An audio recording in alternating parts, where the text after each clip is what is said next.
Everyone, তো আজ আমি আপনাদের জন্য নিয়ে এসেছি মটরশুঁটির ঘুগনি রেসিপি। এই ঘুগনিটা এতটাই মজাদার যে দুটো রুটির জায়গায় কখন যে 4টে রুটি খেয়ে ফেলেছেন বুঝতেই পারবেন না। তাহলে চলুন শুরু করি।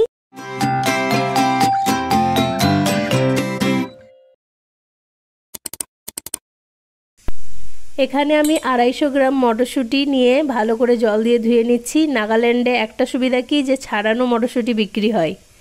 তারপর কুকারের মধ্যে দিয়ে দিচ্ছি। এই রেসিপিটা মাত্র 10 মিনিটে তৈরি হয়ে যাবে আর খেতে দুর্দান্ত লাগবে। তারপর এখানে আমি দুটো আলুকে সরু সরু করে কেটে নিচ্ছি। এইভাবে পাতলা পাতলা করে কেটে নিতে হবে আলুটা। তারপর আলুটা ভালো করে জলে ধুয়ে নিয়েছি। এখন এই আলুগুলোকে আমি কুকারের মধ্যে দিয়ে দিচ্ছি।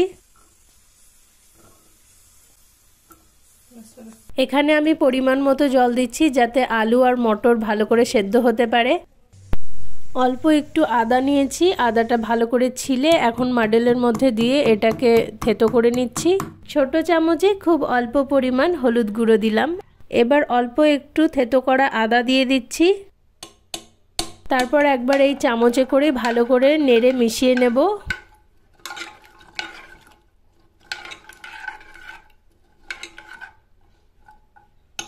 কুকারের ঢাকা বন্ধ করে দিয়েছি। এখন 5টা হুইসেল দিয়ে নেব।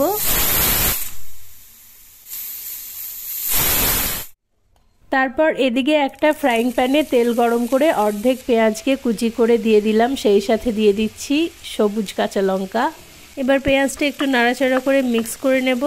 তারপর দিয়ে দেবো মশলা। আবার অল্প সামান্য হলুদ গুঁড়ো দিয়ে দিলাম, দিয়ে দিচ্ছি সামান্য লঙ্কা গুঁড়ো, তারপর দিয়ে দিচ্ছি সামান্য জিরে গুঁড়ো।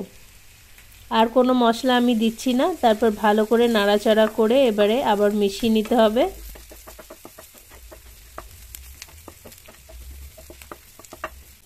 পেঁয়াজটা যখন একটু নরম হয়ে আসবে তখন দিয়ে দিচ্ছি সেদ্ধ করে রাখা আলু আর মটরশুঁটি।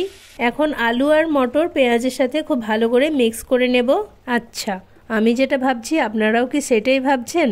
হ্যাঁ, আমি কিন্তু রান্নায় লবণ দিতে ভুলে গেছি। এখন ছোট চামচের 1.5 টেবিল চামচ পরিমাণ লবণ দিয়ে দিচ্ছি। এরকম ছোটোখাটো মিস্টেকগুলো কি আপনাদের সাথেও হয়? যদি হয়ে থাকে তাহলে প্লিজ কমেন্ট করে জানাবেন। এখন ভালোভাবে মিক্স করে নিচ্ছি। এখন সব শেষে অল্প একটু ধনেপাতা ছড়িয়ে দিচ্ছি। এখন হালকা হাতে নাড়াচাড়া করে ধনেপাতাটা মিশিয়ে নেব অ্যান্ড দ্যাটস ইট। এখন 5 মিনিট ঢাকা দিয়ে এইভাবেই রেখে দেবো যাতে রান্নাটা সেট হয়। তারপর আপনাদেরকে সার্ভ করে দেখাচ্ছি। এই যে দেখুন, এখানে আমি সার্ভ করে আপনাদেরকে দেখাচ্ছি। আপনারা এরকম ঘুগনি মাত্র 10 মিনিটে খুব সহজেই বানিয়ে নিতে পারবেন।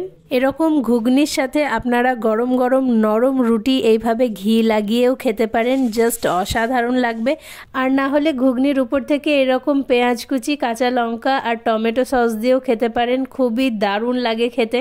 কোনো গেস্ট আসলে বাড়িতে এইভাবে বানিয়ে দিতে পারেন। সো ভিডিওটি ভালো লেগে থাকলে লাইক কমেন্ট করবেন আর চ্যানেলটিকে সাবস্ক্রাইব করে নতুন বন্ধু হয়ে আমার পাশে থাকবেন।